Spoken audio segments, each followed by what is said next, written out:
Bismillahirrahmanirrahim. Thank you, Mr. Speaker. I rise today not in the shadow of fear, but in the fullness of resolve. The guns may rattle on our borders, and the winds may carry the whispers of war, but the spirit of Pakistan shall not be moved. This nation was not born of fear. It was born of struggle, and it lives by struggle. In recent days, the government of India has unleashed a torrent of accusations following a heinous act in occupied Kashmir. Tourists were killed, blood was spilled, a tragedy by any measure. And yet, before the bodies had turned cold, New Delhi turned its wrath towards Islamabad, pointing fingers, tightening borders, and threatening consequences. Let me make this solemn declaration before the people of Pakistan and the world. Pakistan had no hand in that crime. We do not export terror. We are the victims of terrorism, Janabi Speaker. Terrorism is not just an attack on bodies. It is an attack on truth, on peace, and on civilization itself. And yet, what is terrorism? Is it merely the act of a deranged gunman or a bomb in a marketplace? No. It is the silence of the world when injustice reigns. It is the boot on the neck of the oppressed. It is the bulldozer that raises a home in the dark, and it is the curfew that lasts not hours but decades. India claims to fight terrorism, but let us ask, how can you fight terrorism while practicing state terrorism in Kashmir? You cannot condemn the bullet while you wield the baton. You cannot speak of law when you break it every day in the valley. And you cannot claim moral superiority when your hands are soiled with the tears of mothers, the screams of children, and the silence of dead men. Mr. Speaker, Pakistan has suffered from terrorism, foreign-sponsored, ideologically driven, and brutally indiscriminate. We have buried our soldiers and our school children. We have stood alone, bleeding, while the world averted its gaze. We have fought the menace not only with arms, but with ideas, with education, with economic reform, and with unity. And so, I say this to India and the world. Terrorism cannot be defeated by tanks alone. It must be defeated by justice. Terrorism cannot be uprooted by bullets. It must be disarmed by hope. And terrorism cannot be eliminated by demonizing nations. It must be defeated by addressing the grievances that give it birth. Do you wish to end the violence in Kashmir? Then let the people speak. Let there be a plebiscite, not persecution. Let there be ballots, not bulldozers. Let there be autonomy, not annexation. That is the only path to peace. No lie, no bullet, no ban will bury the truth. Kashmir is not India's territory. It is a promise broken, a wound festering, and a people waiting. India expects 200 million people of Pakistan to account for the actions of terrorists they are still unable to name, while India has yet to account for Kulbhushan Yadav, whose name and rank within India's armed forces is on the record. India's accusations that Pakistan is involved in terrorism is stale, based on history, not on ground realities, based on fiction, not on fact. India has become the boy that cries wolf in South Asia, Mr. Speaker.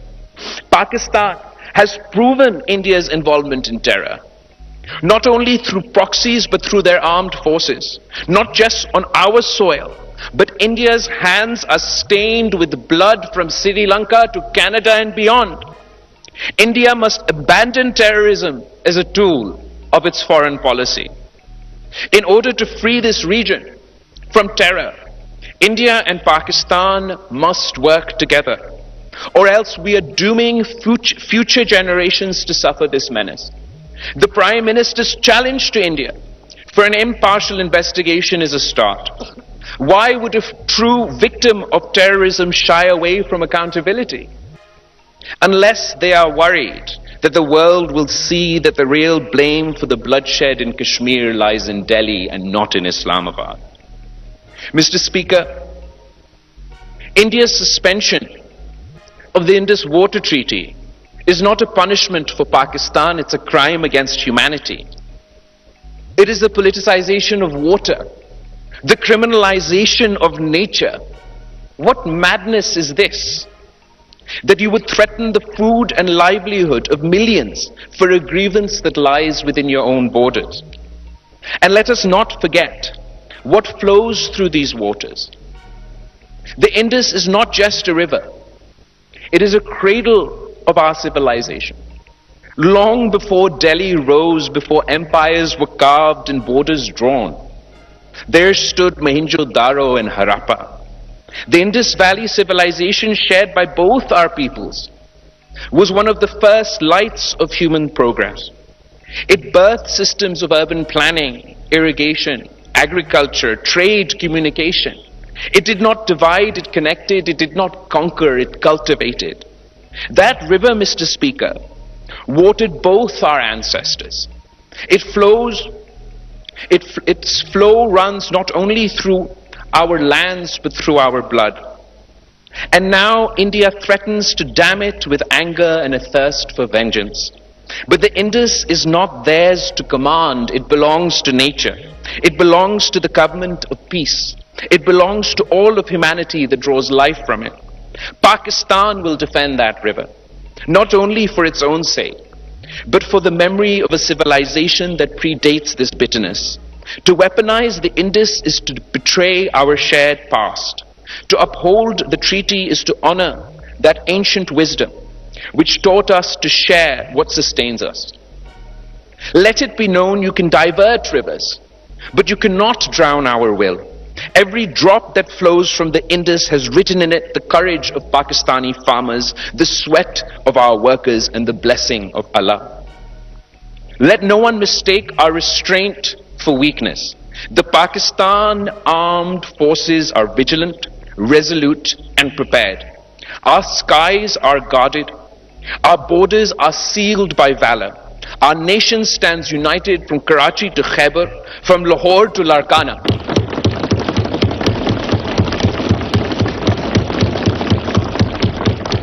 The sword we yield is only drawn when peace is threatened, but when drawn, it does not miss. And to the people of Pakistan, I say, this is not a time for despair. It is a time for resolve. We have faced darkness before and we have emerged into the dawn.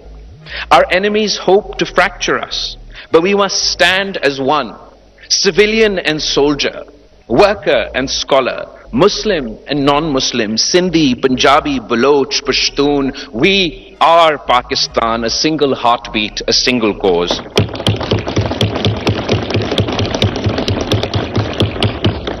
Mr. Speaker, history watches us now. Let us not falter. Let us remind the world that Pakistan is not a footnote in South Asia, it is its conscience. We are not the accused, we are the aggrieved. And yet, we do not seek revenge. We seek recognition. Recognition of Kashmir's right to self-determination. Recognition of our sovereignty. And recognition that peace must be earned through dignity, not dictated through fear. If India wishes to walk the path of peace, let them come with open hands, not clenched fists. Let them bring facts, not fabrication. Let us sit as neighbors and speak the truth. And if they do not, if they continue to howl in anger and march in madness, then let them remember the people of Pakistan are not made to kneel. The people of Pakistan have the resolve to fight not because we love conflict, but because we love freedom. It is better we die fighting than live under the yoke of oppression. However, this is not the destiny we seek for the heirs of the Indus Valley civilization. No matter which side of this man-made border we reside, for all the excavation, Mr. Speaker, at Mohenjo-daro, not one weapon has been found. How is it that we have departed so far from our roots, that the very same Indus Valley is now the most armed region on earth? The truth is, war is not natural to us.